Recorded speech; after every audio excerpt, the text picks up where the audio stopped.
I know we like to think about our toys in a positive light and our hobby overall as something as something feel good and enjoyable. But do this long enough and you will pick up bad habits and fall into traps along the way. Well, maybe this is more of a group therapy session, and that includes all of you in the live chat more so than it is a discussion. But I feel it's important to have this talk anyway. So what I'm going to do is welcome everyone to this edition of the Toy Connections online live stream, or TKO. And no, there was no way I was going to tackle a subject of this size on my own. So we've got some friends waiting backstage. I see that people are filing into the live chat. So let's bring people on camera and let's have this discussion. Now, this first individual, he's been on YouTube for a couple of years now, and he runs a fantastic channel giving us the best in news, always on the ball in terms of bringing us information in almost real time, really. And he also runs the fantastic Toy Habits website along with his partner in crime, the Toy Sorceress. So from the Toy Habits YouTube channel and all the social media portals, this is Michael from Toy Habits. Welcome, sir. What is up, Ken and TKO community? So happy to be here. And yes, I totally agree that we can pick up bad habits over the years. And I have about 23 years of bad habits to go off of. So. Well, you got me beat. I think I said in our chat group earlier, I've got 21 years of bad habits to collect. So I guess you got back into collecting as an adult 23 years ago, is what you're saying. I did, right? yeah. So It all started when I took my first job actually for eBay. I worked there for 10 years. I was a user researcher, and so they wanted us to use the website, and so I took that literally and started collecting toys that I used to play with as a kid, and it was all downhill from there. Yeah, I got started in 03 myself as an adult toy collector, and it's been hard. Like, I have not been able to look back literally. So I don't know. We'll share some of these stories here today, I guess. Yeah. Yeah. And this other individual, I put his link in the description below as well. You can find it right next to where I put the Toy Habits links here on this particular stream. On Instagram, when I was introduced to his photography page a few months ago, I was pretty blown away and thought that if I could only do photography like that, I'd probably appreciate my own collection a little bit more. But he can talk about his own work himself. John from Emerald Knight Photos, welcome, buddy. How's it going? Happy to be here. It's going good. It's going good. And do I promise in advance we're not going to sidetrack into a wrestling discussion like I have a tendency to? Darn. Yeah, Michael, I think you're a little bit of a wrestling fan, aren't you? I am. I have been since I was 7, so it's been an off and on relationship. I've been to WrestleMania 7 and 31 live. So yeah, it's been a big span. Okay, I promise not to sidetrack, but you saw Hogan versus Sarge live, and the retirement match between Warrior and Savage. Yes, and the beginning of the Undertaker streak was WrestleMania 7. Because he beat Snuka that year. Yep, exactly. And 31 was the Seth Rollins Money in the Bank cash-in. That was the heist of the century. Heist of the century. Everyone expected Roman Reigns. Right now, right? Wow. Okay, this is I want to sidetrack right now, but apparently we're here to talk about something else other than wrestling, even though WrestleMania weekend is coming up. All right, why don't we give a quick shout out to the chat and let's launch into our discussion here. Yeah. We got Jim Largo, Payne's Toy Samples, Wheels of Chaotic Doom. We got Nolan, Boba Hicks, TJC. We got Daniel Heron giving us the Centurions, catchphrase. I've said hi to some of these folks already. We got Ozstradamus Toyz. It's a trap. Danjamin905. We got Robert Lafleur. We've got Primetime Moth. We got Enrique A.E. Ria Black. Motu Origins Cork. Who else we got here? Scrolling. And are we caught up? I think we're figuratively speaking is in the chat as well. And Fuller's Figures. Good to see your name here as well. And I know some people file in about 10-15 minutes late because of the way YouTube's notifications work. I created a community post, but I just did that in about the 5 minutes before we got started. So hopefully people find out about this discussion because I know they'll have a lot to say. Duchess, you have joined us as well. Good to see you. Yeah. Anyway, Gentlemen, bad habits in collecting. Whatever traps we fall into, and the things that make us maybe regret and sometimes resent this fantastic hobby, an otherwise fantastic pastime that can be kind of mired by certain things. And all three of us are generally very positive people. Yes. But that's not unconditional when it comes to the this particular toy space and the ruts we can sometimes fall into. Okay, let's just ask the loaded question up front. Have you fallen victim to any bad collecting habits over the years? And if so, name them. I wonder. I think I'm gonna go counterclockwise this time. John, hit us up, buddy. Oh man. Well, I recently, probably within the last year or two, got back into adult collecting, and with that, yeah, I mean, being late to the game, I kind of did fall into some traps as far as going in for some higher price items. I think one of the first things I got into was Hot Toys, and as many of us know, there's a lot of there's a lot of money to be spent there. And the first one I actually got was the Batman '89 Keaton, I think DX version off eBay, which I mean, probably, oh my gosh, it cost me quite a bit. But I was like, because that had come out like years prior, I think 2008 or something like that, or mid 2000s it came out. And here I am in 2020, 2020, 2021, getting back into it and going back and buying that. And it's just like, it's crazy having to go in there, and seeing it and like wanting this thing so bad. Like, this looks so awesome, because Batman, '89 was like one of probably my, if not my favorite, Batman movie. And I just this is like the quintessential version of Batman. I need to get this. And yeah, I completely just lost my mind and bought it. And then kind of went down that rabbit hole of Hot Toys and kind of just buying everyone, going down there and getting, Mandalorian, trying to get the whole Justice League of Hot Toys, and it's just like, or just anything in general, even not sidetrack on wrestling, but going down the wrestling belt replica, trap, and like starting to collect, WWE wrestling, replica belts. And, it's like, eventually I was like, okay, well, it's like, a lot of this is very, very expensive. And it's like, how can I kind of scratch that itch, scratch that, that love of collecting and enjoying the stuff of my childhood and, enjoying this pastime.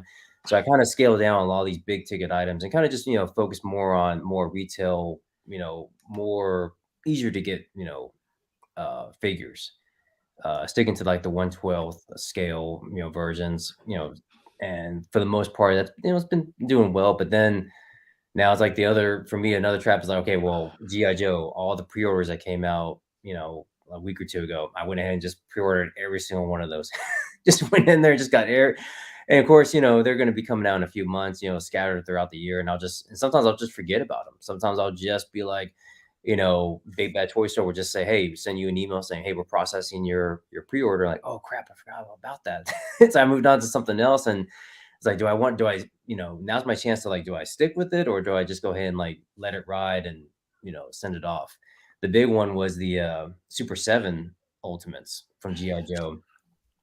And I ordered those, or pre-ordered them way back in 2021 when they were first announced, and completely just forgot about them. Completely just, they'll come when they come. And when they did, it's like they hit me, right, back to back with Duke and Cobra Commander. I'm like, oh man, it's like, I've kind of already gone in on classifieds, and do I really want to go into a different, Super 7 and go down that kind of rabbit hole? And I was like, well, I know I'm going to regret it if I don't get them. And I'm going to see people post on Instagram, see people post reviews on YouTube. It's like, I gotta get them. I gotta, I have to have those figures. So I went ahead and just let them order and let them come.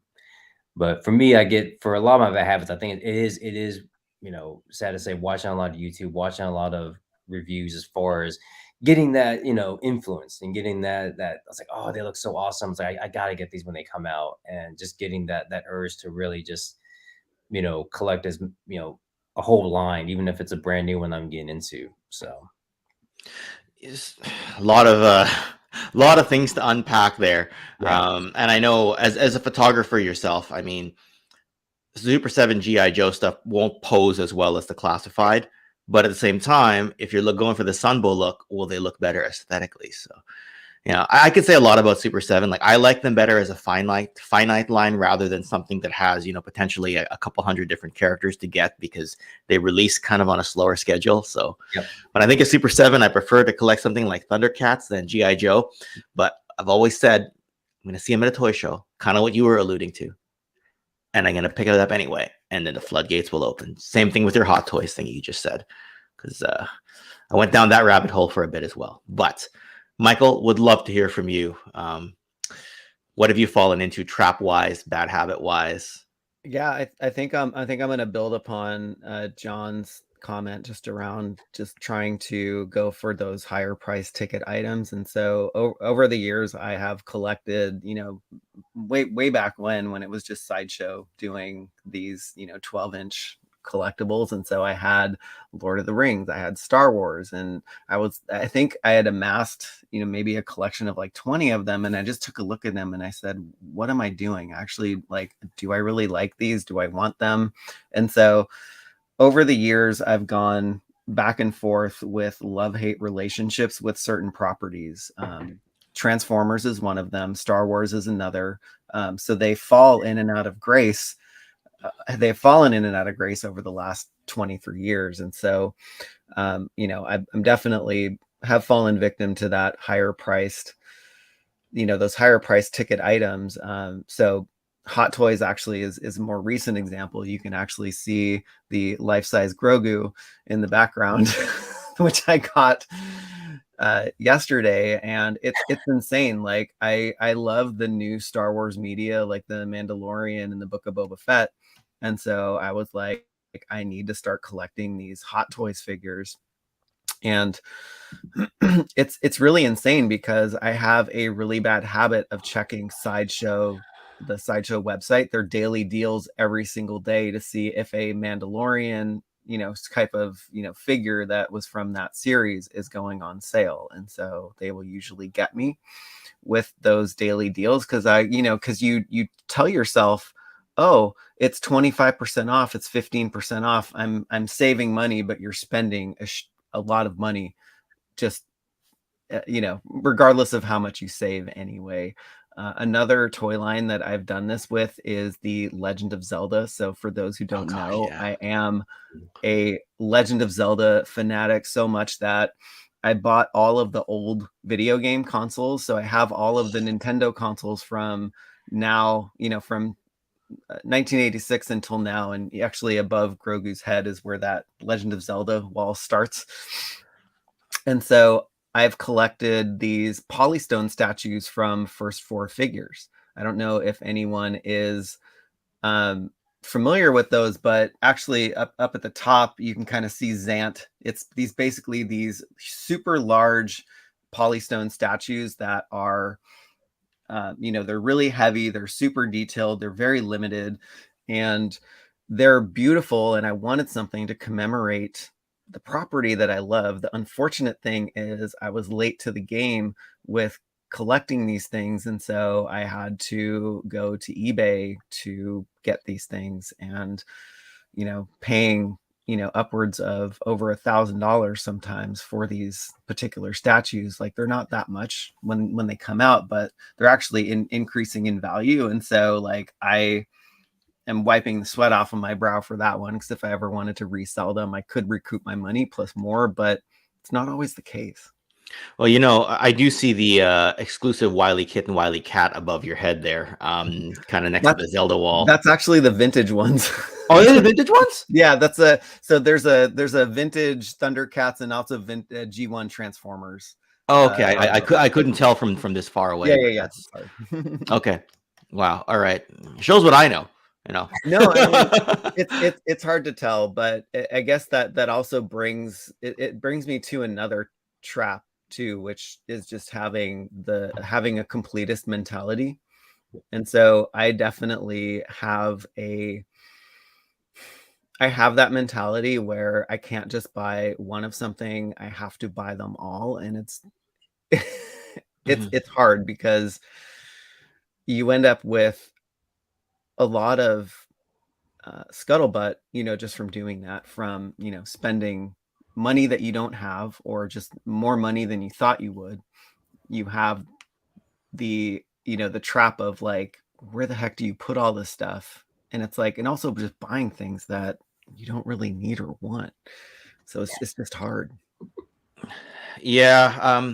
When it comes to completionism, I mean, I kind of feel as if I prefer to collect by the character and by the importance of the character in the lore, more so than were they released in that series. So I can say I have all of 1980, 1981 release of Star Wars or 1986 release of G.I. Joe or whatever, right? Like if it's a character that just I have no attachment to, then I probably won't get it unless, and there's always caveats. And one of the traps is the caveats, right? You're only missing one character from that wave, and it's a cheaper character. Okay, cool. So you get that character. Then you look at another toy line you collect, like say Transformers. If I want all the 1985 characters, but there's some that didn't appear in the cartoon, like say where's Whirl and Roadbuster? Are they where did I keep them? Right over here, Whirl and Roadbuster, right? Never appeared in the cartoon. Oh, I can just get those 2 characters. Oh, I forgot about the Deluxe Insecticons. I guess I'll just get those 6. Now it's expanded to another toy line, and you've now applied that same principle, and it compounds. Then years later, you're like, I'm going to buy everyone in the latest release of the G.I. Joe Classified wave, except for maybe the Valkyries, because it's I'm in Canada, it's a Pulse exclusive. No, I'm going to grab those as well. It compounds every wave and every series you collect, just because you made the exception. If you know what I'm trying to say is, you made the exception once, and then you go, well, I made that exception before, so I can make it here and here and here and here, and it just keeps compounding, right?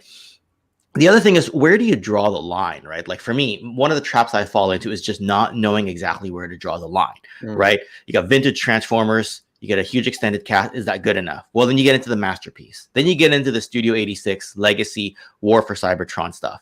That's now 3 different lines, 3 different scales, if Transformers even has a scale, which it kind of doesn't. And then you're just kind of like, will it ever end? Right. Because then you start getting into the more obscure characters. You're just like, well, they released so-and-so in Japan in 1988. They released so-and-so in Europe in 1991. And I think it's a pretty cool character. So for me, all I was ever going to do in 2000 and at the end of 2002, start of 2003, when I started collecting. So just over 20 years, almost 21 years, like we were talking about earlier, all I ever wanted to do was collect a bunch of show characters from the Transformers and see where I was going to get into. I envisioned my shelf being about at max 30 to 40 figures, and that was already felt like a lot. Decades later, I completely failed at my plan, and I kind of feel like I failed 100,000 times over, because then I expanded to G.I. Joe, then wrestling, then Marvel Legends. Not that well for a time. Then a bunch of Super 7 stuff, whether it's TMNT, whether it's Thundercats, a little bit of NECA, a little bit of Hot Toys. Like, where does it end, right? More and more superheroes. Batman, like my Batman is more Dark Knight, more so than 89 Batman. That just has to do with when I graduated from university and started reading the comics, and what was out at the time is kind of why I got into that Batman more. Long story short is that it just feels like it's not 1 or 2 traps. It's a compounding of multiple traps and bad habits, and then spread across multiple different lines, and then you repeat the same bad habits over and over again, right? Speaking of toy habits, it's called toy habits, not toy bad habits, but it's all encompassing. A habit can be good or bad, so we cover everything. But it's interesting. You were mentioning that decades later we have all these habits, but what was it Transformers that started you in just collecting in general, or like what actually started both of you? I'm actually curious to know, like what got you into this, Ken? Like what was the line? And then also Emerald Knight Photos, what got you into this too? I've always liked collecting to some degree. Like I know in the US, like baseball cards and I think football cards are a big thing. I got into hockey cards young. And then later on, as I started to like get caught up on the music scene, I started collecting like rock CDs, but that wasn't a huge collection. When I went to visit my sister-in-law in the US, she was living in Boston at the time. She moved out west ever since. I found season 2 of the Transformers on DVD. I bought that. I watched it. The floodgates opened. I started going to vintage toy shops. I started going to message boards at the time. Social media wasn't really a thing yet. I kept visiting my vintage shops. I started going to eBay. I started meeting collectors locally. And then it just snowballed from there. Now, I was still a university student, so I tried to stick to a budget as hard as it was. I tried to work overtime to try to make extra money, to try to collect toys. And then eventually it became, well, Transformers are pretty cool. What was my other love growing up? Well, you know, let's try this G.I. Joe thing for a while. You know, now half my videos are G.I. Joe related. Then it became, oh, you know, Marvel Legends are pretty cool. Oh, they released a Sentinel. Like, well, I got into Marvel Legends around the time of the Build-A-Figure Sentinel. Of course, I was a fan of the 90s X-Men cartoon. Oh, let's go get some of that, right? Many years later, I staved off trying to collect wrestling. I eventually caved, right? And now there's a bunch of wrestling shelves over there, right? And then it becomes, well, I'm already an addict. Let's just get some Turtles and some Thundercats and some Star Wars, you know, and some Ghostbusters and oh, let's just do vintage and modern at the same time. I'm already screwed anyway. So that's my story. That doesn't help anyone, right? I don't encourage that tale. What happened to me, don't let it happen to you, is kind of the best advice I can get. But if it's already happened to you, welcome. Let's be friends. All right, John, over to you. Well, I mean, for me, yeah, it did happen to me. But I think for me, my collecting, well, I'm a kid of the 80s, so I was born in 82. Oh, So, same as me. So yep. So I had all, I mean, you know, Motu, G.I. Joe. I wasn't that much into Transformers. My brother was more into it, and he's 9 years old, 9 years older than me. So it was almost like he was like, these are mine, so you don't play with them. But all of the original Motu stuff that he got first, he gave that to me. Star Wars, all that was kind of passed down to me. So I didn't really get too much into Transformers, but Turtles, Ghostbusters, and I kind of was still, you know, I still have all that, you know. Apparently, when I went to go visit my parents recently, they still kept all that stuff. all my vintage toys that I thought they got rid of. I mean, my mom still has them, you know, boxed up. And I was like, wow. yeah, she's like, I went over and she was like, yeah, I got some, you know, you're back into this collecting stuff and taking photos. So see if you want to use any of that. And I went in there, I was like, this is everything. I thought you got rid of this. But I definitely, in my teenage years, me and my dad really got into, like, we realized, you know, there's like something to this, you know, these vintage figures, and we would go to toy shows and go to vintage toy shops. And then I went down this whole, you know, trying to get vintage Star Wars, vintage, you know, Motu figures, and during my teenage years. And then, you know, into my 20s, I kind of like, you know, well, you know, kind of started kind of getting out of it.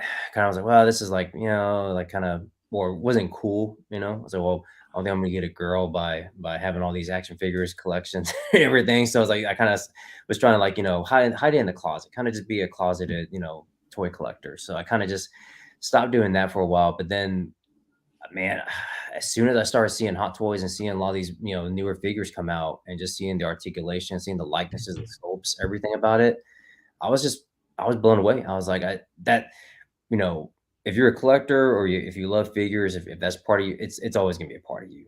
I feel like, I mean, you can hide it in the closet. You can kind of be like, kind of just be, you know, like, oh, you know, it's like this kid stuff, or this is, you know, that's not for grown-ups. But like, no, I mean, I mean, you're always gonna have a part of that with you. And I started, you know, getting Hot Toys, and then just started getting to more.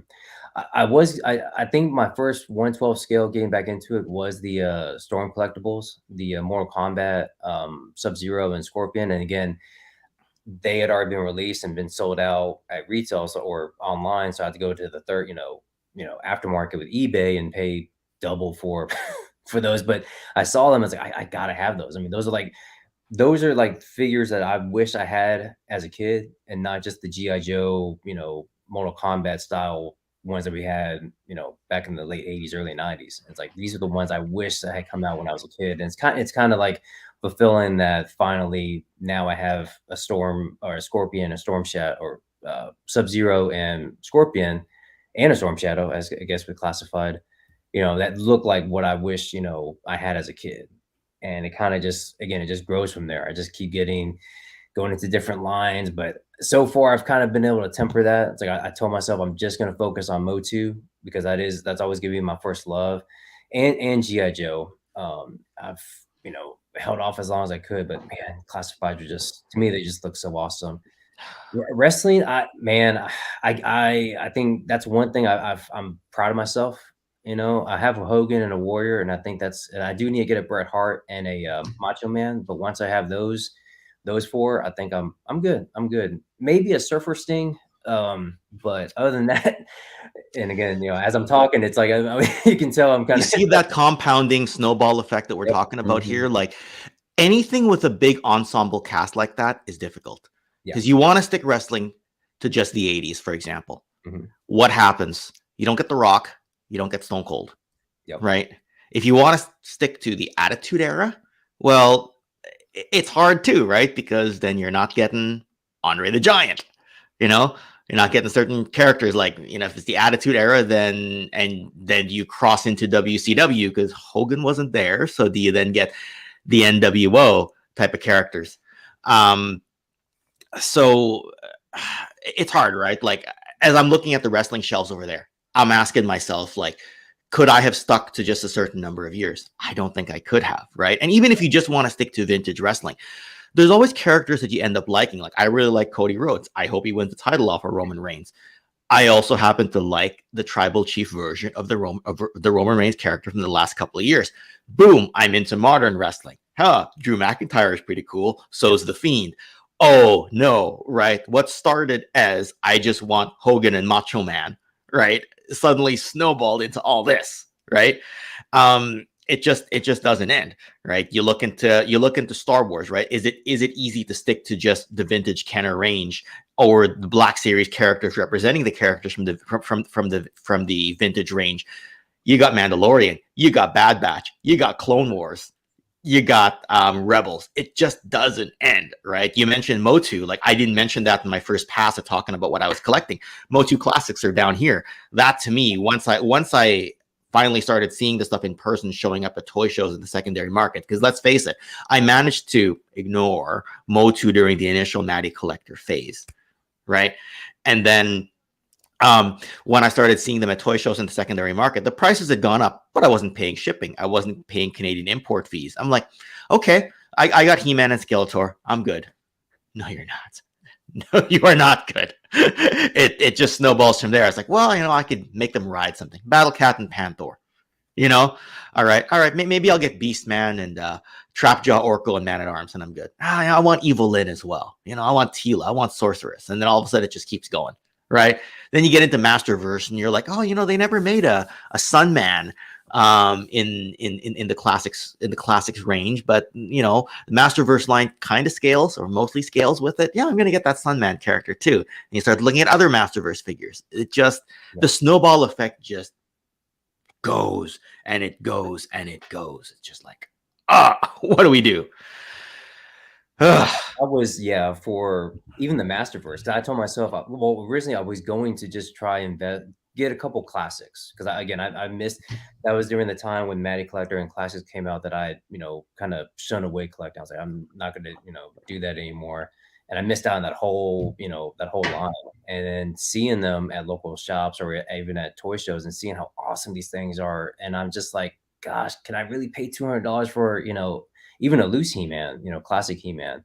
And I was like, well, I'm just going to get He-Man, Skeletor, and that'll be it. But I knew eventually I was going to have to just get the core group. But thankfully, when Masterverse came out, I was like, well, that kind of, I'm fine with collecting Masterverse and not going down this highly expensive classics route. That kind of saved me somewhat. But then I end up just, okay, well, I'm just going to get He-Man, Skeletor from Masterverse. No, I got to get Man-at-Arms because he looks awesome. No, I got to get Triclops because he's one of my favorites. Oh, I got to get Tila, the classic Tila when she comes out. I got to get, you know, then it just like goes, you know, one after the other. And now I have like, you know, 2 shelves full of, you know, 2 cabinets full of Masterverse figures. And it's like, I only was going to get like maybe the core characters maybe, but with each wave as they come out, you know, it's just I mean, they knock it out of the park, or at least they for me, I'm able to scratch that itch, and it kind of for me, okay, well, it stops me from spending hundreds and hundreds of dollars to classics, but now with Mondo, it's like, okay, well,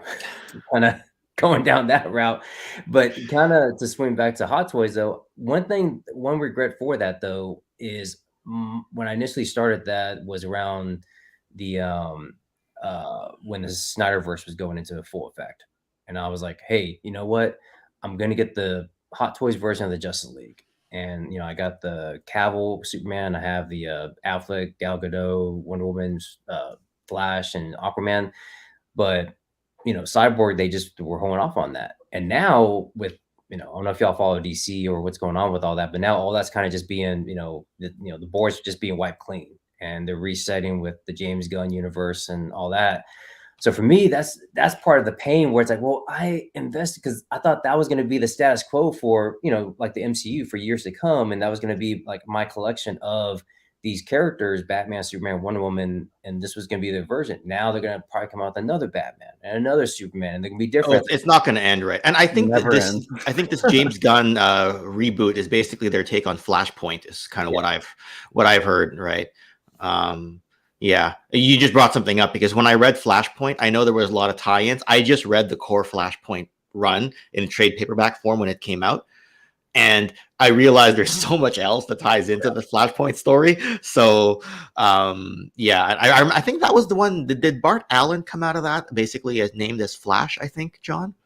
I forget exactly. Maybe someone in the chat can let us know. But it's been a while since I read that one. Man, to me that does hurt collectors, because I mean, at least with Marvel fans, and I'm a Marvel fan too, but if you're into Hot Toys for MCU, hey, you have like Tony Stark. Well, Robert Downey Jr. is Tony Stark, so you have that version. You can have a Hot Toys version of him and know that that's the quintessential version, at least for the foreseeable future. But this, it's like, okay, I thought I was gonna have the set, but now there's probably gonna be a new Justice League in a couple years with this reboot, and it's like, okay, so do I even want to just hold on to those still? It's like I've been contemplating, like, do I just sell those and then maybe maybe just go all in on the Mondo He-Mans, because I mean those kind of just be those are essentially going to be the quintessential versions of those characters. At least I hope so.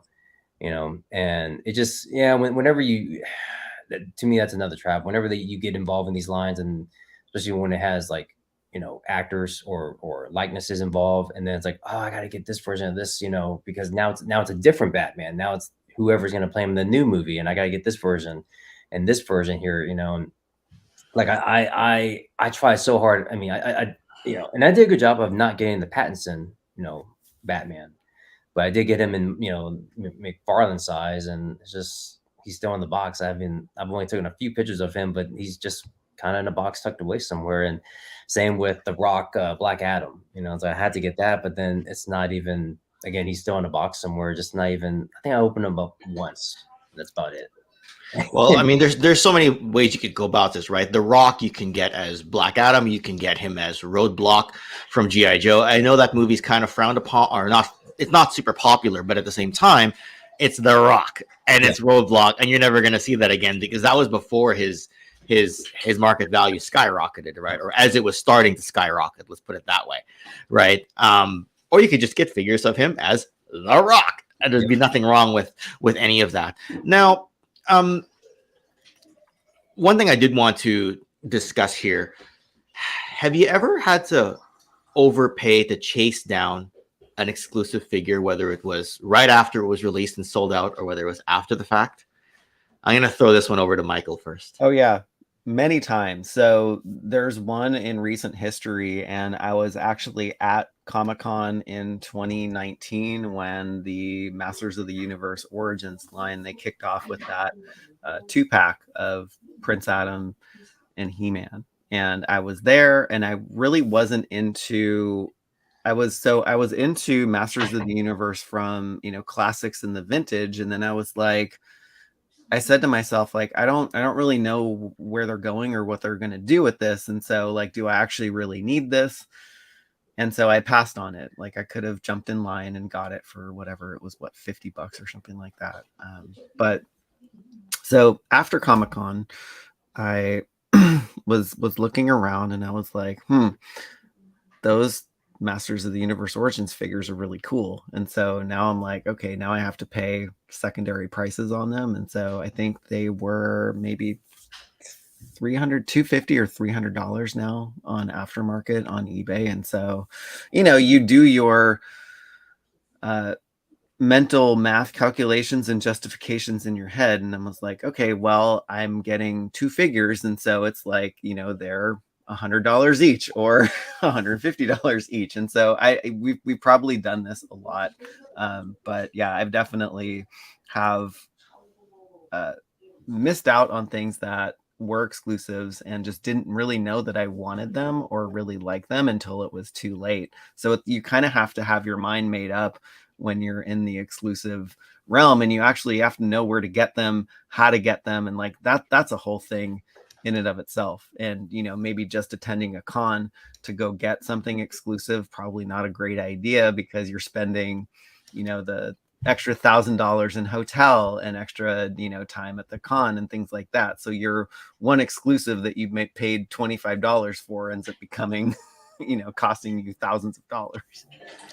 I struggle with that with Mythic Legion sometimes. I was looking at the Furious 4.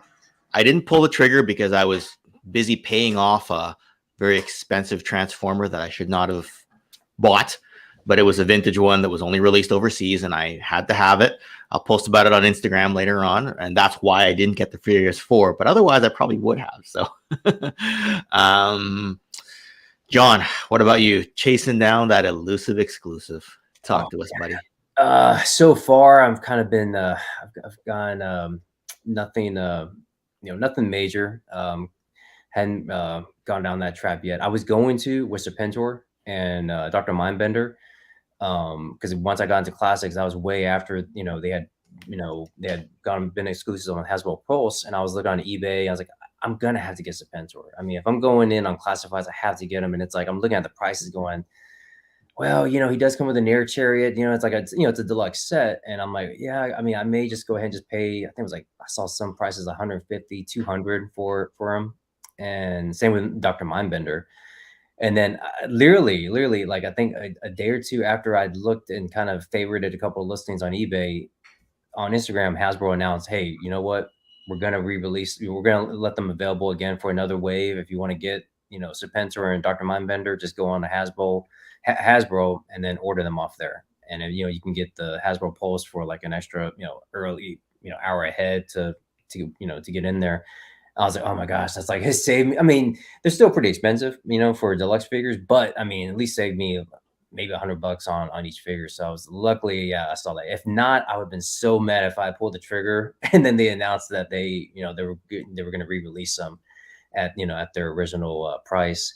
Probably one that I'm kicking the tires on is Eternia. I missed out on the crowdfunding, and that's like, oh my, I'm kind of like mentally, I'm thinking, okay, that's going to be already, that's $1,000. I mean, it was 500, 550, if you did the crowdfunding, but I know that's going to be $1,000 on the aftermarket. And I've been kind of just going back and forth. I mean, it's still another year away. So if it gets that, again, as I see videos, as I see pictures of people posting it with it, same with the Thunder Tank. I mean, yeah, that's still available at that 500 price range. But if I don't pull the trigger, if I don't, and they sell out, and it's only gonna be available on the aftermarket, that's probably gonna be another, probably $1,000. Did you get that one, Ken? It's on the Thunder Tank. No, I didn't get the Thunder Tank, nor did I get the Eternia. But I have been spending that kind of money on vintage stuff. Yeah, I mean, like a couple of years ago, I got the Flag. A little before that, I got the Terradrome, because those cost basically what a HasLab cost. No, more than that, really. Like maybe some of them cost what a HasLab aftermarket costs. Especially the Flag. Like I'm looking at some of the Transformers I got, like the Diaclone Optimus Prime that I got sometime just over a year ago, and I just found the pieces to complete that as of, well, I'll be picking them up in a couple of weeks. And when I look at what I spent, it's basically HasLab aftermarket prices. So when I drop that kind of money and when I put that kind of space into something, usually it's going to be vintage, not modern. Having said that, something like the RoboSkull, the RoboSkull project, I couldn't say no to that because one, I don't have a vintage RoboSkull. Two, I like the different scales. I like the O-ring and the 112 scale they're doing, and those people just seem like good people. They've cultivated a good community there. Because that breeds a whole nother thing, is that even if you didn't collect the big box retail items and you only went to like boutique items that were made by your peers, I mean, we've seen people mention Animal Warriors of the Kingdom in the chat. Sorry, I ignored the chat for a little bit here because I just zoned into the discussion so much. So if I didn't pull up some comments here, it's because I was jogged in terms of memories, like these two, as we were talking, my memories were jogged about some habits that I had over the years and over the decades. But like people have mentioned Animal Warriors of the Kingdom, they mentioned Savage Crucible, Action Force has obviously come up as one of the kind of mainstay boutique company items that's coming up now. Even if all you did was collect things like that, RoboSkull, you could still go broke. Yeah. Potentially, if you went completist on all of those and collected all the new lines that are coming out and all the new O-ring lines like Operation Recall that are that are coming out. Ramen Toy is, I mean, they're, as far as I know, they're not doing their own IP necessarily, but they're still a boutique company. Yep. Yeah. So it just jogged my memory a little bit here about, like, imagine if you didn't, even if you didn't have the big toy line, you'd still be spending a lot of money. But that brings up a whole nother discussion, is, would you rather give your money to one of your peers rather than one of the big box stores? I sometimes feel like I rather would, So. Yeah, I mean, you mentioned like Ramen Toy. I mean, like I still yet to, well, we've chatted on DMs and stuff, and heads up that the 80s Commanders were being re-released, because that was another one where I missed out on it. I found out about you guys late to the game. I'm looking at eBay. I'm like, oh, here we go again. It's like, I mean, Centurions was, like, again, very brief, but still one of my fond memories growing up. And I just saw that he was called the Commanders, but I was like, dang, these look so awesome. It's like now I gotta pay aftermarket price because I missed out on him. But he gave me a heads up, like, hey, we're gonna kind of reboot or remake them or let them be re-released. And already with Manta Ray being on their website for pre-order, it's like, oh sweet, now I can get I can come back and not have to pay exorbitant amounts of money to get them. But yeah, I truly, I think a lot of these other toy companies, the independents, I think I think because they put a lot more love, a lot more passion into it. Sometimes it seems it's a passion project for a lot of them, right? Now, yeah. Do you have any advice for if a new collector was to come in and be like, oh, I want to buy stuff, what do you think? Like, what kind of advice would you give them? Would you give them any advice, Michael? Or would you just say, run for the hills? No, I think definitely we can impart some wisdom, and I think just trying to connect the dots with what you both were saying, just about, I think it really ties back to collecting things that you missed out on. It can relate to exclusives, it can relate to standard releases, and you never know when you're going to have an affinity towards a toy line, and then you start looking and wondering, oh, I have to get the things that preceded that line. So if you're starting with Origins, there are many Motu lines that preceded that one, the largest one being Classics, which I've bought and resold probably 3 or 4 times since they've come out. So it's like I'm trying to recollect all the things that I missed out on. So one of the pieces of advice that relates to this is, it's a pro tip, but it also is a bad habit. So there's a double-edged sword that I stepped into when I first started collecting back in 2001. I was looking at G1 Transformers, the first vintage GI Joes from 82 to 86 on eBay, and I quickly realized that you could spend a lot more money buying collections, but the price per piece for that particular figure is going to be much less than buying it one-off. And so one of the very bad habits that I've actually continued to this day is buying lots in people's collections and trying to resell the stuff that I don't want. It becomes a bad habit when you start bringing in more than you can actually turn around. And so I have boxes and boxes of stuff that I need to get rid of that is just sitting in the garage. There's no more room. I'm constantly boxing things up in this room, putting them in the garage. And what I've learned is I've regretted some of the things that I've sold over the years. And so another piece of advice is actually figure out if you're going to miss the thing that you want to get rid of. And so what I'm starting to do is putting boxes of toys in what I call like a toy purgatory. It's like it's out of my room, it's out of sight, it's out of mind, and it's like I've sold it, but it's living in the garage. Like I don't see it.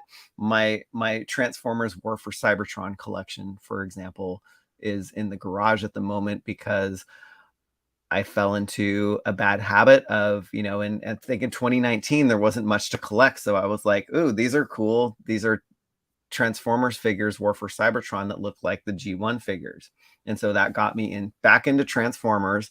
It actually got me back into collecting like some of the G1 Transformers that I didn't have because, also as a toy tuber too, it's like you want to have the vintage one, you want to have the modern one so you can compare them and just offer maybe different angles that somebody might not want to if they didn't have that particular figure. But so I still collect lots, or I still buy lots, and I still resell stuff, but I'm not reselling at the velocity that I am, and it's really hard to keep up. And now I have a backlog of things, and now I'm just overwhelmed. I really don't want to sell. I really don't want to do this, and it's becoming a big problem.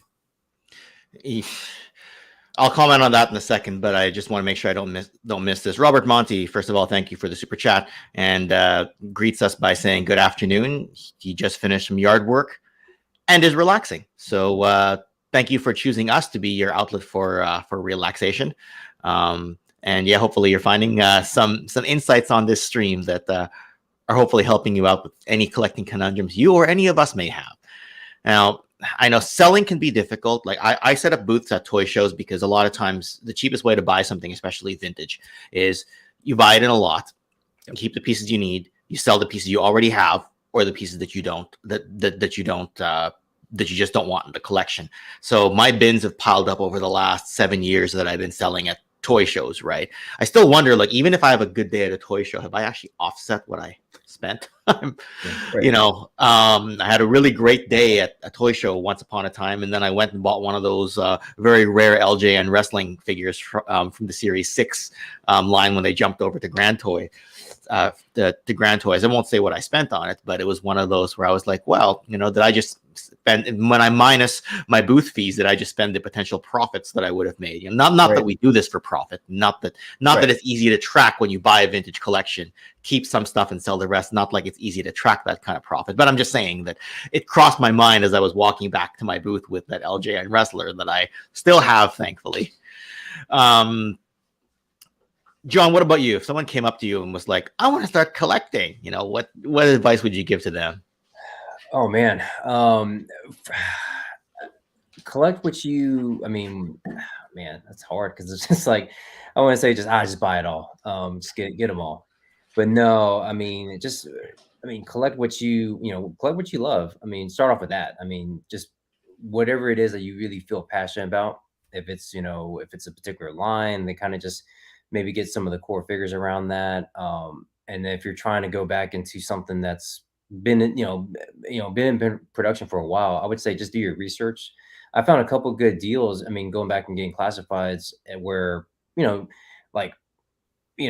figures that are no longer in production or aren't sold at retail anymore, and kind of just, try not to overpay what, for a figure that, it's like, I got Duke for at a toy shop where everywhere I was seeing him on eBay, he was like $50-$75, the classified version. And I go to this toy shop here in Dallas and they have him there for like, $29.99.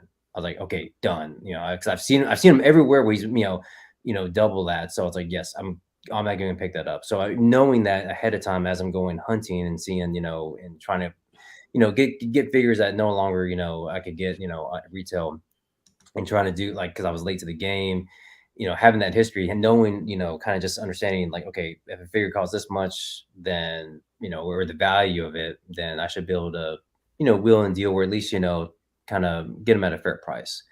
I try not to overspend, but sometimes it just, it just gets you. It hits you hard. But for me, I try and stick to, again, lines that I loved as a kid, and just, continue to have a passion for.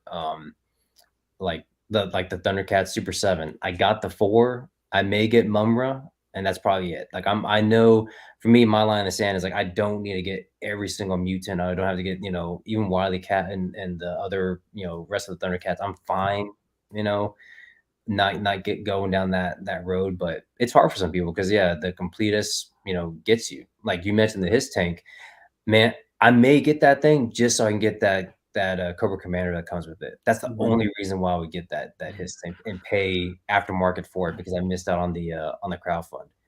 I need Snarf. I don't know why. I'm just a fan. I just find Snarf is like cutesy innocent character, even though everybody absolutely hates Snarf. Yeah, and I saw an episode yesterday morning. Just I watched on TV, and I was like, it had Snarf in there. I'm like, it's like do I need to go in there and pre-order him now? Because it's like he's the Orko to Lion-O. Like some people say he's the Jar Jar Binks, and anytime I want to piss off somebody who I don't like, who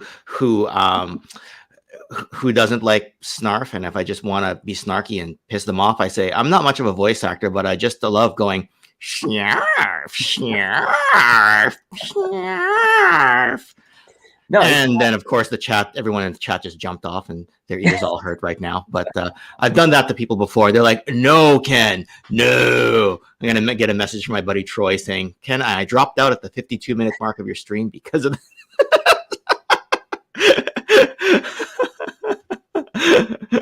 He's awesome, man. You gotta love Snarf. Come on, Snarf. Come on. Oh, and then of course, when I wasn't super familiar with Thundercat cartoons, somebody says to me, "Oh, it's even more annoying when his cousin or his nephew Snarfer shows up late in the first season or start of the second season." I'm like, "Oh, you mean there's 2 of them?" Like, to me, he's like the cutesy critter of the series, and if there's 2 of them, that's even better. And it's like, no, Ken, it gets doubly annoying. I'm like, I didn't find the first one annoying. Yeah, the Thundercats it's a weird property for me because I love the vintage line, but the Super 7 line actually got me back into collecting the vintage line, because now I'm like, oh, okay, I used to play with these as a kid. Now I want the vintage figures because that just kind of scratched that nostalgia itch for me, and it doesn't take that much. But yeah, so I think I was like you, John, and I was like, okay, I'll just collect select numbers of Thundercats Super 7s, but now I'm collecting the whole freaking thing because now I'm going back to the cartoon and remembering my affinity for those characters. Like, I was never going to buy Mandora and the Electro Charger, but then when it came out, I saw those 2 episodes or 3 episodes she was in, and I was like, okay, now I have to have it. And and I'm also falling into that trap with the new Star Wars media, with the Mandalorian and the Book of Boba Fett, the Bad Batch, and also the Clone Wars, because I love those shows so much. Is I want to have representations of those in my room. Like, again, that's why I have the life-size child, which, it's only 16 inches, but he's so freaking cute. But I think, like, for me, I guess maybe one more piece of advice is this is going to sound weird, but like, have a collecting strategy. So like, not having a collecting strategy has gotten me into so many bad habits and just things that I've done over the years that I just can't break. More recently, this has happened with Star Wars, because I've recently got back into collecting Star Wars, and I was like, oh, I need to have the Black Series representation. I need to have the vintage you know, the vintage collection representation. I need to have the Hot Toys representation. That can get really expensive. But what I've realized is, so collecting strategy also includes having a display strategy, and also if you display your stuff, and a storage strategy, because I took in so many new things over the holidays because they were on discount. I have a backlog of things that I don't know what I'm going to do with. The vintage collection I found, and those 3 3/4 inch figures are way too small to like show up in my room. And so it's like, I don't want to have a magnifying glass to look at my stuff. And so I was like, okay, let me move the Black Series. And so I was vehemently against just collecting those larger scale figures over the years for the longest time, but they display really well and you can actually see them. So.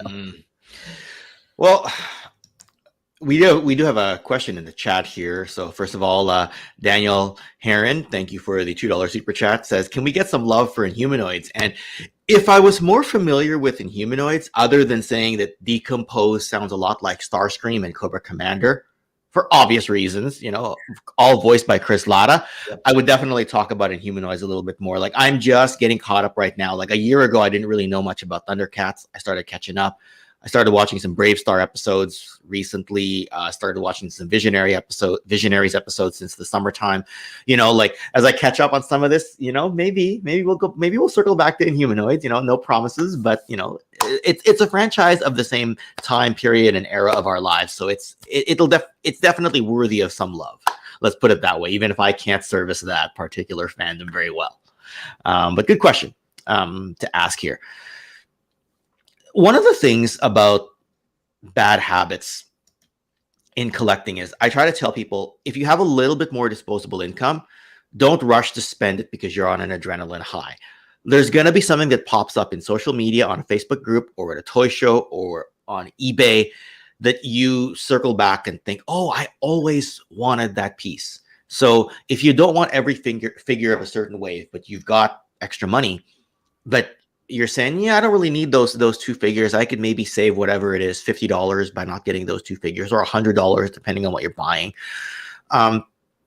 You can always just don't spend it. And then later on, like something comes up at a toy show or on Facebook or wherever, and you're like, oh, that vintage item that I missed out on when I was a kid, that I missed out on again later as an adult because I was broke at the time, I can now go buy that thing, right? And you'll be glad that you passed on that item, because there's nothing like saying, damn, I just bought that, you know, figure I didn't want to complete a set, and that other figure that I really, really wanted. Like, everyone can think of something that they wish they picked up once upon a time. Everybody can, right? Except I'm blanking right now because I'm the one talking. Eternia. Yeah. Right. G.I. Joe Defiant. Okay, there we go. Yeah. Right. Yeah. But that's different. I passed on that because because on my birthday one year, it was on one side of the aisle. I've told this story multiple times. The Mobile Command Center was on the other side of the aisle, and I said, I'm going to take the Mobile Command Center. Right. It's the more playable item. You know, I've still got one after all these years, but I always wonder, what if? How would my life literally be different if I had the Defiant sitting in my living room in the late 80s as opposed to the Mobile Command Center? I still wonder. So that's funny. You know, that's a little different. That's a childhood story rather than, you know, spending your own money. That was spending mom and dad's birthday gift money.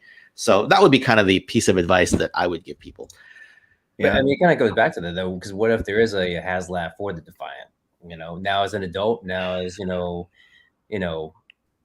be in charge of the financials, you know, and you're kind of like, well, do I really want to get? I didn't have as a kid. I mean, now it's like, I struggle because we talk about storage. A lot of my big stuff is in storage, right? The flag is not displayed. The Terradrome's not displayed. Yeah. Even Generation 1 Fortress Maximus is not displayed. Wow. Right, of all things, right? Because while it does fit in these cases over here, I got to take one of these lower shelves off to fit him. Yep. Right, and then he occupies literally half the space. And I'm sitting there, I'm like, what do I do with that? I had the box for him, so I'm like, well, the box was going to go in storage anyway. I may as well put him in the box and put him into storage. But my garage storage is a lot of my, I don't want to say the word inventory, but I can't think of a better word. Inventory for toy shows. If I ever stop doing toy shows, those shelves can easily become like display for boxed items and bigger items. Yeah. So while it's kind of sitting ingloriously on its side right now, you can't really see it. That could change if I decide to stop selling at toy shows at some point in time. So there is always that option as well. Or I could just move to a bigger house, but then I've got the whole mortgage, bigger mortgage thing in today's market right now, right? Like I might qualify for a bigger mortgage loan. I'm pretty sure I could, but do I want to? Because the only motivation I have to move to a bigger space is display space, right? And my dream obviously is to have it as everything I ever wanted, even stuff I just remotely want, and displayed in like a museum style fashion, right? Like I look at some businesses right now, like Cherry Bomb Toys. I was just talking to the owner yesterday. He has a display space that he calls the museum section of his shop, right? So that would be my dream if I could potentially do it, but it's also hard to have a shop in today's day and age because, right, obviously his revenue stream comes from the shop and the museum is just part of that, right? But to just have a dedicated museum that you have to pay rent on just to display, probably put insurance on it, probably put security on it, right? I don't know. And he's also always there because of the shop, right? Like if I had an offsite space, would I really go there? Or would it just be out of sight, out of mind? And how many hours would it take to set it up only to be there part-time as opposed to being in your home where you can be here all the time? It's hard, isn't it? It's totally hard. Yeah, it's totally difficult, but it's funny because there's two words that I'm picking up, and I think if you download the transcript of this particular live stream and look at it, you could probably see the words "what if" come up so many times. What if I miss out? What if this, what if this exclusive sells out and I can't get it? What if I miss out on something? And we what if ourselves so much. You got me thinking on that because I remember when Toy Biz released a 5-pack of X-Men figures, and it was the only way you could get Rogue, and I think it was also the only way you could get the unmasked Wolverine. I don't know if you remember this set or not, but I'm going to try to quickly find it on Google for anybody who may have missed out on. Let me just go Toy Biz X-Men 5-pack from the 2000s, and then let me just quickly share the screen. Let me just quickly share the screen here. But like that's a low resolution photo, and that's also a low resolution photo. So whatever. I'm just going to go ahead and share it. Do it. But this is literally off of a Google search. So if you look at the right side of the screen there, you'll see, has it come up yet? You'll see this 5-pack for some of you if you remember it. Yep. Right. And everyone went gaga over the Rogue, right? Because you could get Magneto, you could get Beast without the lab coat, and you could get Gambit, and you could get some version of Wolverine, but it wouldn't be with the mask. Or it would be with the mask, whereas that one's unmasked. Everybody went gaga over the Rogue. If you wanted to buy the Rogue, it cost more than the entire set because the set sold out. And everyone went crazy, even though the face scan wasn't the best. Then later on, years later, when the license went to Hasbro, I don't think Toy Biz released another Rogue. Maybe they did. But then everyone went crazy for that next Rogue. Then another Rogue. Then another Rogue, right? It's just one of those things that just because it's the only way to get that character, would you not be smarter waiting a couple of years? Unless you don't think you're going to be collecting in a couple of years and you want the adrenaline rush now. Is it smart to go and over splurge on a character that's an exclusive? I know I've done it, right? I think I bought the whole 5-pack at some point in time for an inflated price rather than just getting Rogue on her own, because it allowed me to get all the characters. But they always release better versions of characters later on. Now this particular Rogue figure eventually, I know you can't see the face from this screen, but it got panned, widely panned, because the face scan was awful compared to what face scan technology eventually would end up being. But at the time, it was the only option. So what do you do? While we have certain screens pulled up, I'm wondering if now would be a time to at least have a chat about your particular social media outlets. What I'm going to do first here is, John, I'm going to pull up a share screen on Instagram of your social media account. And I'm just taking a second here because my computer is not the best technology. But maybe talk us through a little bit about how you get such expertly done photography. Is the screen shared yet, or is it still loading? Is it there? I can see it, yeah. Okay, good. Sorry. See, everyone else can see it before I can, even though it's My computer is just slow. But talk us through a little bit about your photography here, because the action shots you get, look at the Sarge here in the middle. Look at that, right? He's literally, and a lot of my friends, are going to love this photo. But like, how do you get a photo like that posed so well? Well, it kind of just, goes, and thank you, by the way.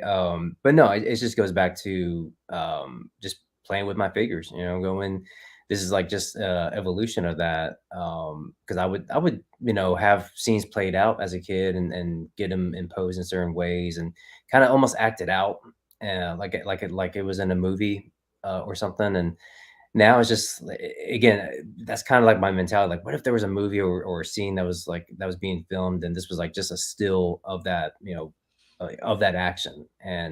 And to me, it's like, that's just, if you know the characters so well, if you know the property so well, it's like, that's something, man. Sarge would totally do that. He would just like, if I had more time to do effects, yeah, it would just be like his whole, there'd probably be some blood effects or something, because he's going to completely just demolish this Cobra Trooper space, just smashing into the concrete like that. But it's just,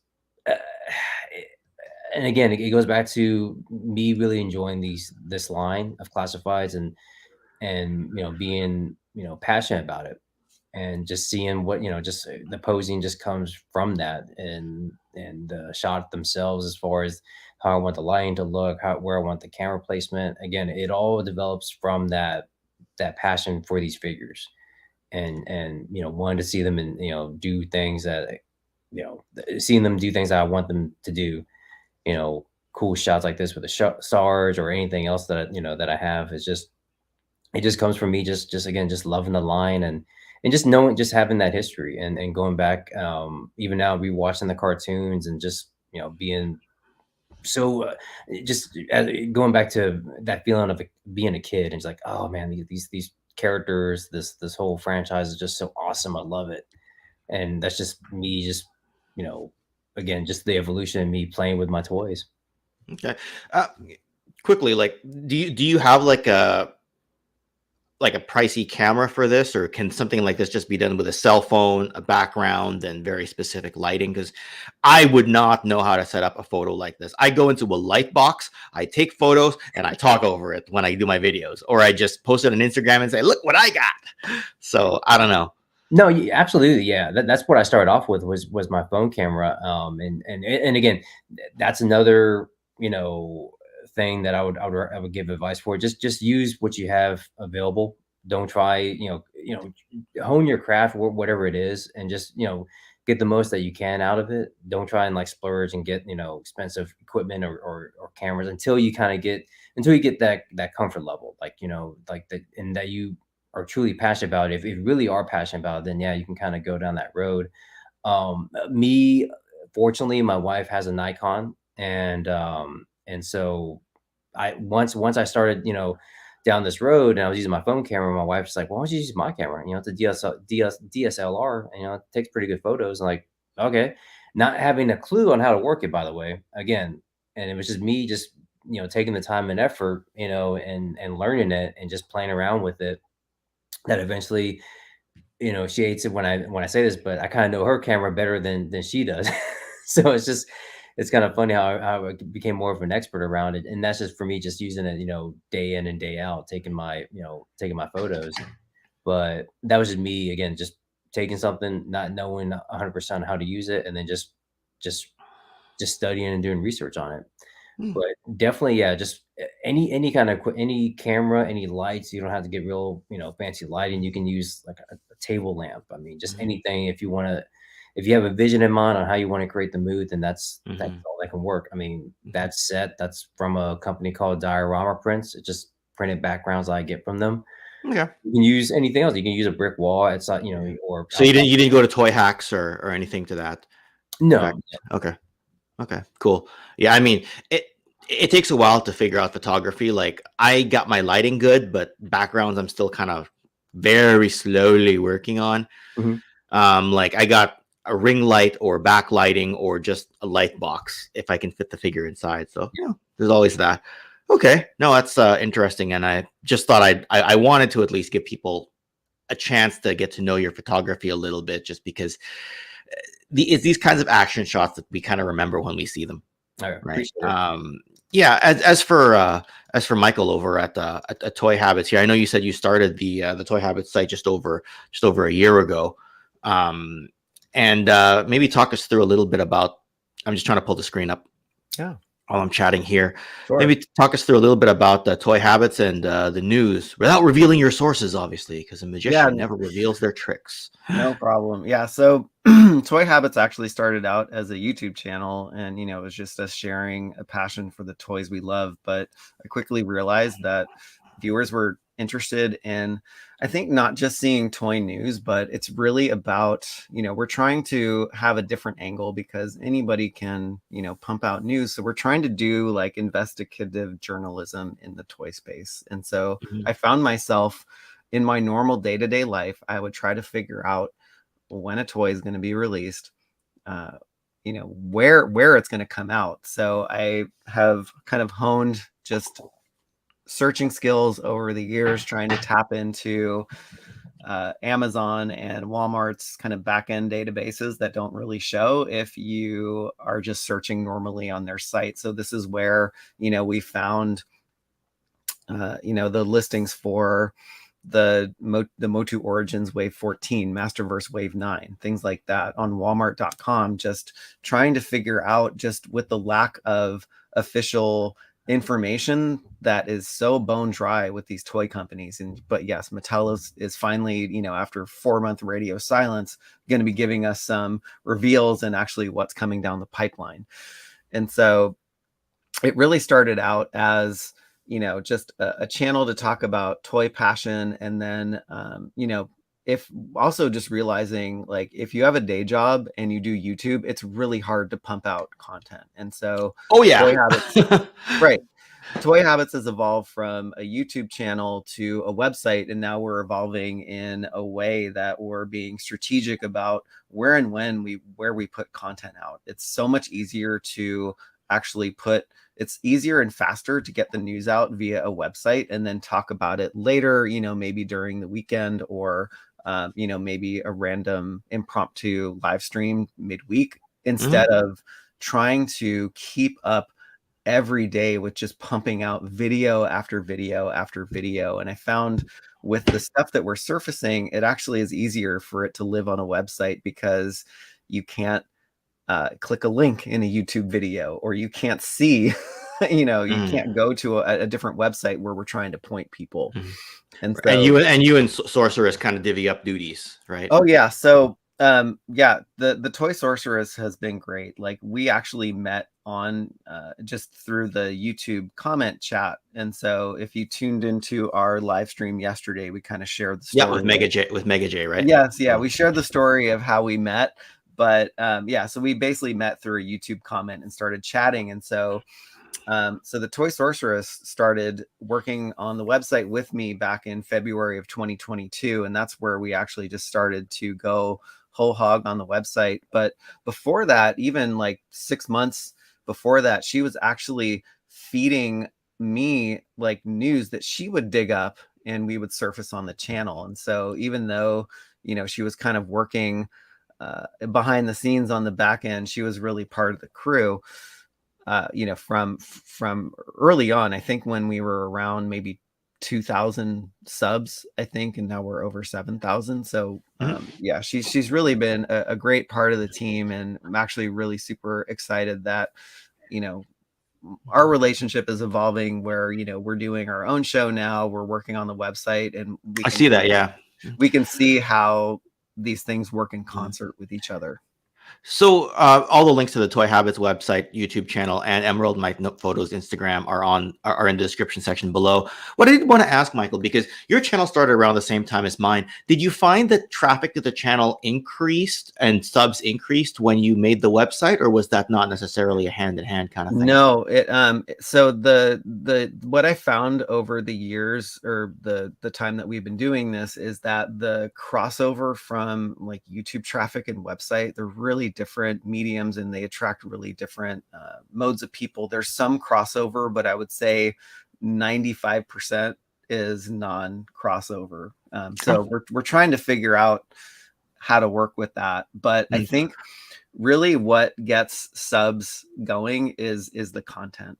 And you know, I remember just looking at spikes of, you know, when we would get started getting 100 subs a day, 150 subs a day, when it really started to take off. And there's some key points in that evolution for us, and just pointing back to just, you know, like the program that you're using now, StreamYard, is a great example. It's like it can, you know, it has great production value. And I thought to myself, like, if I was watching a TV show, what would I want to see? And like, what would I want? What would engage me? And so once we started ramping up the production value of what we were offering, we saw a spike in subs. But then also, if you're a toy tuber, you know, as Mega J likes to say. And we just saw his face on the website there on the Mondo. Yes. Like, yeah. Mega J's. I almost said, I know this a-hole, but he's going to see the stream later and he'll be like, what did you call me on the stream? And yeah, now he's going to say it anyway. Now that right. But yeah, it's funny because, I think I lost my train of thought. Sorry about that. I cut you off and then you lost your train of thought. So no, it's all good. I forgot what I was talking about. But when it comes back to you, you can jump in, and that's all good. Yeah, it's interesting because like in your case, you have to be consistent all the time with toy news. I just remembered, and the word consistent made me remember. But yeah, it's consistently pumping out videos. So it's like, there was actually this time last year on the channel, I did an experiment of trying to pump out 1 or 2 videos a day, and that was really hard. So you could see like the spike in subs and the spike in views, but it's like, to what end? It's a lot of work. I mean, it's fun, but I think what I've learned over the years is like the best part of this is getting to meet great folks like you and interacting with the community. It's like, I don't want to do this in a vacuum.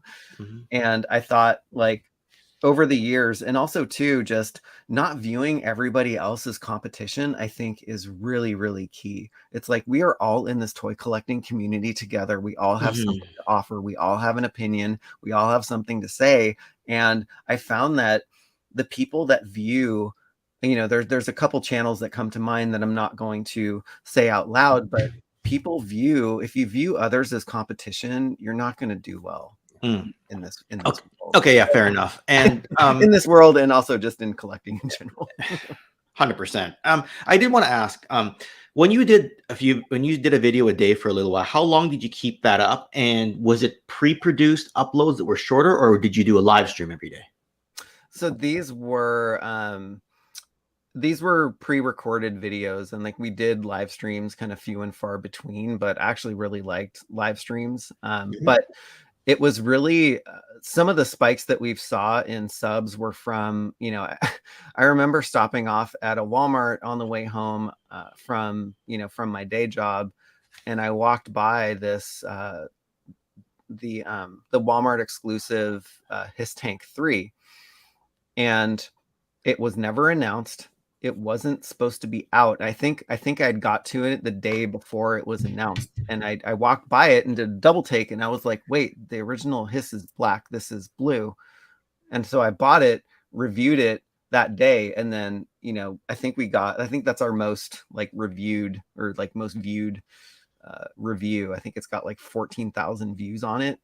But from there, like, subs came in. But I think also, like, doing this, like, don't chase subs, don't chase views, do what you love, and you know, it'll come. And everyone's got a bit of a different system, because your channel started around the same time as mine. You're news focused. I'm kind of like retrospective, past looking. Like, I'm just not even at 3,000 subs. I might get there at the end of April, which would be the 2-year anniversary of the channel. But I have kind of wondered in the past if I was chasing subs, and people know that there's some extent to which I do from like a production value standpoint. I want people to come and see, he provides a certain content a certain way. I'm going to subscribe to this channel. From that perspective, I chase subs.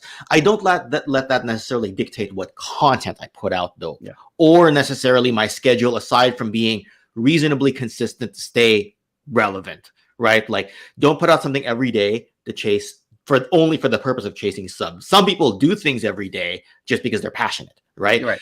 And also don't say, okay, well, I'm passionate, but I only want to post once every 2 months, but I still expect some level of results. I still try to stick to a weekly schedule for that reason. But like, I do know that like it's hard in your case because you have to always be on top of toy news. When something comes up, you kind of file it into the repository for a short time and then, okay, website or live stream. What do we do? How soon? And it's got to be in the next 24 to 48 hours, sometimes same day, right? And I just think to myself, like, the amount of time it takes to do that is already full time, let alone to be able to go back and maybe look at a retrospective of a franchise that you really like. I'm basically all retrospectives and like thinking like thought piece type of things, right? I don't know how I would ever be able to keep up with toy news, let alone have the sources to do it, right? Or the sorceresses. She's great. Pun intended. She's gonna pick up on that. Anyway, yeah. And hold on, I just need to ban somebody from the chat. Yes, I was noticing that too. Yeah. All right. Sorry. Yeah. Thankfully, I was actually looking at the chat at that part in time. Like, I don't know, maybe they were already in the chat an hour ago and I didn't notice. But I think they just popped up. Yeah. Okay, perfect.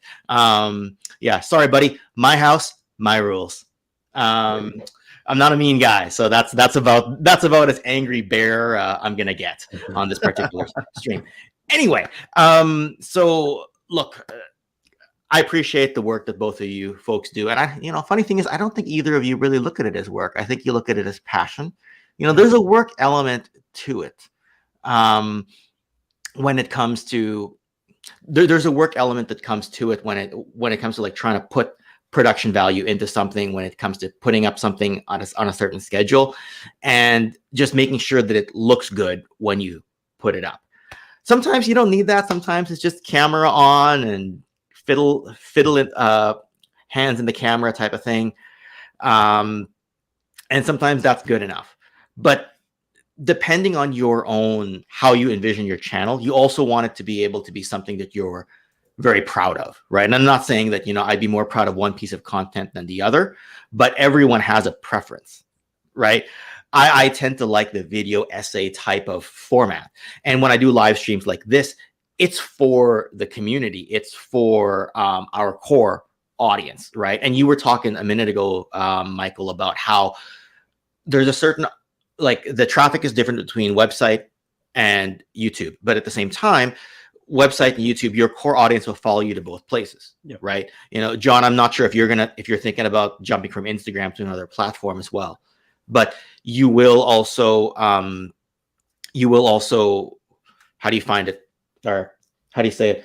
You might find as well that your audiences don't cross, right? Like, I still run Facebook groups, but they're in it for a certain level of camaraderie, a certain level of trading. A handful of them come and follow me on YouTube, Instagram, etc. as well. A lot also don't, and then maybe hit me up if I have certain Transformers pieces that they think they need. They have no idea that I do a channel every single week, and that's okay too, right? Like you said, don't view people as competition. Right? Rising tide generally floats all boats. And if you're good at what you do, you will sort of stick out anyway. So, yeah. Wondering if I missed anything in this particular discussion. I know I had kind of an agenda and I think we got through it all, which is great because a lot of times we get sidetracked anyway. And with you two, we managed to hit all the talking points, managed to talk about all your social media, and still have some great tips for the audience and certain friends to kind of look back and say, yeah, I went through that same thing. Yeah, I totally agree with what John said or what Michael said. Or, no, Ken, you're wrong yet again. And it's totally okay to feel that way. So, I mean, sorry, I just want to pull up Boba Hicks's comment here. We avoided the traps. I'm thinking to myself, okay, you know what? I'm going to ask this, and then we can sort of ramp down the stream. Have you ever proudly and gladfully avoided a trap or a bad habit, or is it regret more than it is patting yourself on the back? Whoever wants to go first. I would say it's more, it's geez, like I love doing this so much, but it's hard. It's like, I think that the negative things, you know, always stand out in your mind. So like, to me, like immediately what popped in my head is like, you know, maybe some regrets, you know, just from selling things that I might, you know, I didn't know I would miss. But I think for the most part, this has been such an amazing journey, just getting back into the properties that I love, you know, for the last 23 years, and also just getting to share all of this with the community and just meeting wonderful people like yourselves. And so I would say that the regrets are definitely outweighed by a lot more of the positive things that this, you know, this collecting brings in general. All right. What about you, John? There a little bit of mixture of both, a little bit of proudness and then some regret. I mean, I keep pulling off again a classic Grayskull. I mean, it's like on my, you know, wish list, and it's one of those things where it's like, I feel like I'm gonna do it. I'm gonna make the purchase, and then, you know what? And then I stop myself. So it's kind of like, I wish I could just pull the trigger, but then it's like, well, I'm glad I didn't, because it's like, that's money I can use for, you know, just for other things. And again, it's just like, you know, I eventually don't want this to become like a, you know, out of my, you know, way out of my means type of collection or spending. You know, I try and be a little bit smart with, you know, with my money and what I collect. But yeah, there's always going to be those urges, those knee-jerk reactions, which few and far between, but they're still, sometimes they come. And kind of like what you were talking about, Michael, with going into Hot Toys and some of the justification you can do for yourself with those. I mean, they do the payment plans, and then when you do pre-orders, a lot of times that's a year in advance. You know, you just, all it is a couple clicks of the button. Okay, well, I can do a payment plan, and that's not even going to get charged till like a year, you know, Right. months before they start, you know, release. And it's like, yeah, I can do that. Yeah, I can pre-order something on there and, you know, just pay $50 a month for a few months. And it's the justification part that's like kind of that always kind of affects me or gets me kind of like, yes, that's my Achilles heel. Same with the Mondo stuff. And now that, you know, the Trap Jaw, I pre-ordered that, but I'm doing it on a payment plan. You know, it's all gonna cost the same, but it's just, in smaller chunks. It's like, yes, I you know, that's my justification for doing it. But yeah, it all adds up to the same. Yeah, it's crazy because I fell into that Mondo trap too, because like I wasn't super fond of the earlier iterations of like He-Man and Faker, and you know how they did Skeletor and also Keldor, but like the newer ones, you know, with the deluxe He-Man, they're coming out with Battle Cat and Panther and like all of these iconic characters. Like they even have like Beastman and Tila and Orko in the works too, and I'm like, oh, like these are going to be so good, just looking at like what the deluxe He-Man was. And I was like, okay, yeah, it's like this is going to be the quintessential, but then 2 years later down the road there's another quintessential. Yep. So what do you do? Yeah, that's the pain. It's like, and even now, like trying to go back and get Man-at-Arms, the Mondo version. It's like, do I want to wait, because are they going to just re-release it or maybe do a redeco? I just bought one not too long ago because I was like, oh, he looks good enough, but is that version that's going to come out later, is that going to be better, and now I'm going to regret buying it? Who knows? All right. Sorry, I was listening from my other device while I stepped away a little bit here. All good. I mean, sorry, is this your question, Vinny? So I promised I would pull up Vinny's question. I was like, I don't know if that was actually your question or not, because I asked him to repaste a question that I may have missed. I'm not actually sure. I was talking about the Super 7 Snarf, Vinny. But anyway, if that's not the question, you can feel free to repost it as we ramp the stream down here. I will say, when it comes to collecting, something like Marvel Legends, I got into collecting because I just wanted to get all the A-list characters. And then I realized, wait a minute, I don't necessarily have an attachment to all these characters. And that's why I sold my first Marvel Legends collection. And then I realized, oh, mostly I'm an X-Men guy. So I bought a bunch of X-Men, and now I'm kind of like thinking back, do I want to get more? But I'm also thinking I'm distracted by so many other franchises right now. I don't want to venture down the Marvel Legends rabbit hole too deeply.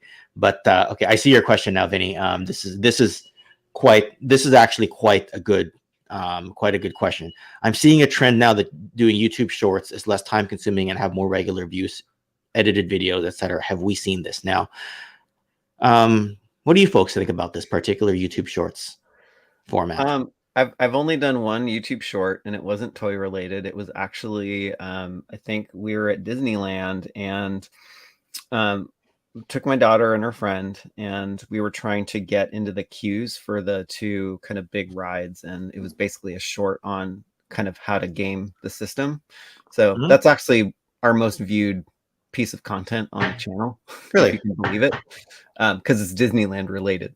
Yeah. But yeah, I haven't ventured into shorts because I don't know if I just have too much to say or just don't have the the method down to use shorts in the most effective way. But again, like, yeah, again, if we're trying to chase views versus like putting out quality content, like we can do quality in short form too, which I'm not saying that it's not quality, but it's like it feeds a different algorithm, and for lack of a better term, it serves a different master. Because my understanding is that the reason why Shorts was created was because YouTube saw a reason to compete with TikTok. Yep.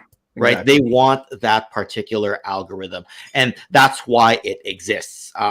So if you want to feed that algorithm, great. I have done a few shorts myself, and some of them have done reasonably well. Some of them do get into the thousands of views. Some of them are kind of a dud, but it's not the reason I got onto this platform. Right. I got onto this to get my thoughts out there on retrospectives, hopefully have good insights, be proud of the stuff that I produce. And I'm not saying, like you said, Mike, I'm not saying we can't be proud of shorts.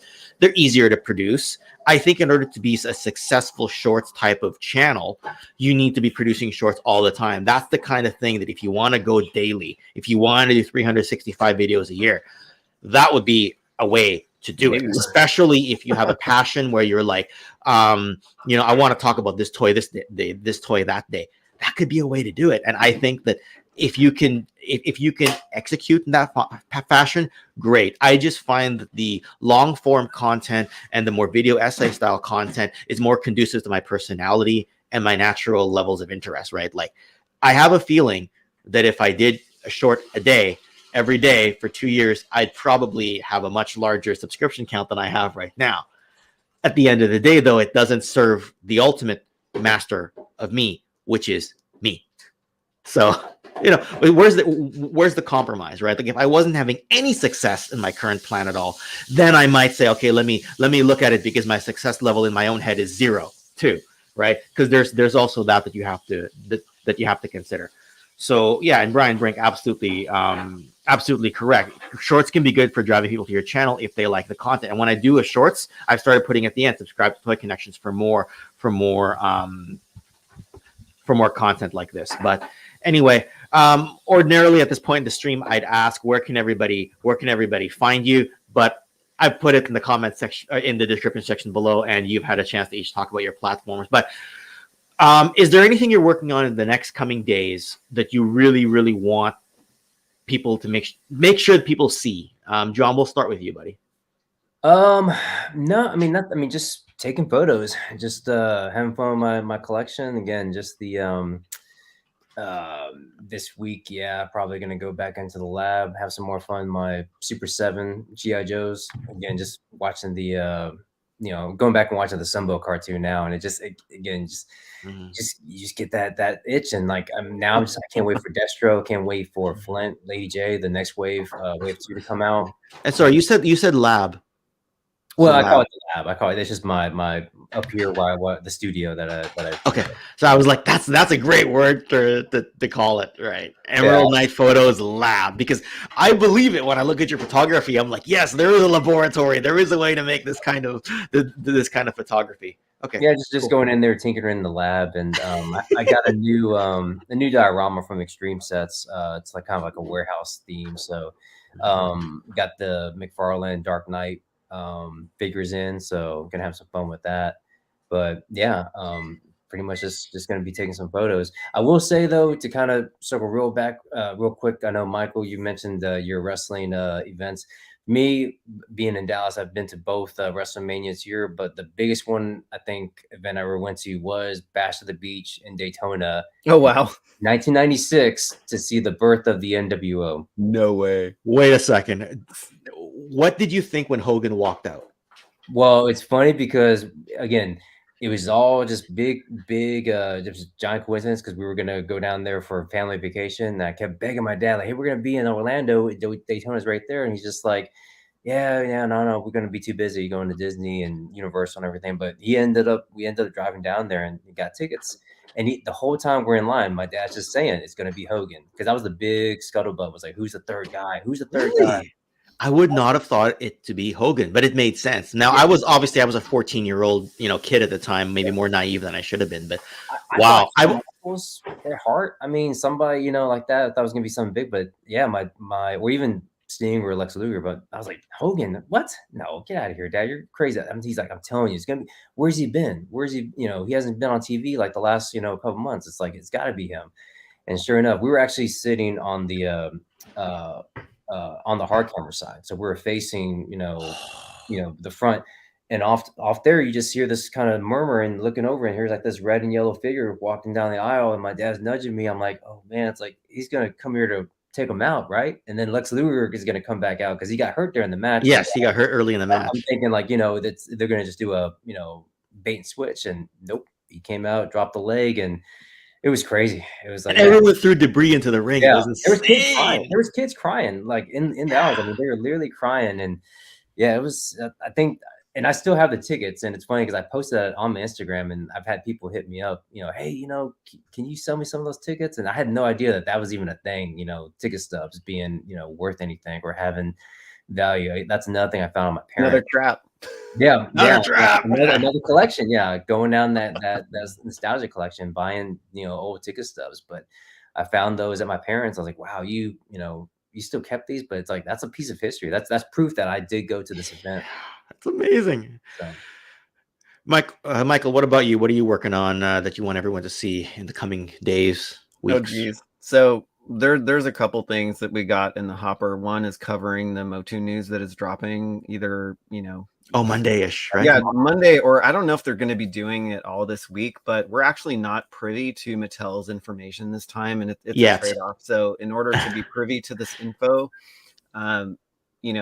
we actually wouldn't be able to leak anything that Mattel does, and so it's really a trade-off. And I actually prefer to be on the leaking end because it's more exciting than official reveals are very exciting as well, but like those are blasted everywhere, and kind of everybody has that information, so we kind of have fun just trying to dig up dirt on things. Like, for example, I was doing my normal Walmart database searching and came across the new Eternia web store description on walmart.com, which is not searchable. And you covered that on yesterday's stream, I believe. Yes. Yeah. I also made just a kind of a short little news brief video about it, but it's like, in the absence of information, we try to do the best we can to kind of keep everybody informed around what's going on. But there's also another thing. So the toy sorceress went to Frank & Sons down in Southern California. She lives close-ish to there, so she picked me up a couple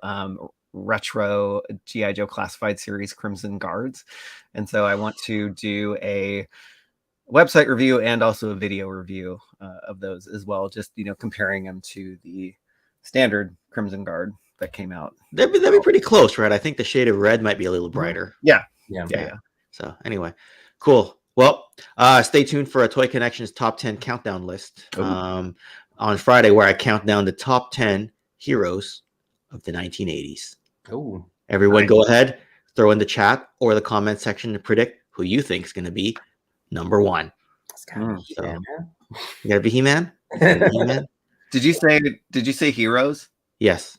Optimus Prime. Optimus Prime. We got a vote for Optimus. We got a voice for. We got a vote for He-Man, and I'll throw in my vote, even though I already know the result. It's going to be Snarf.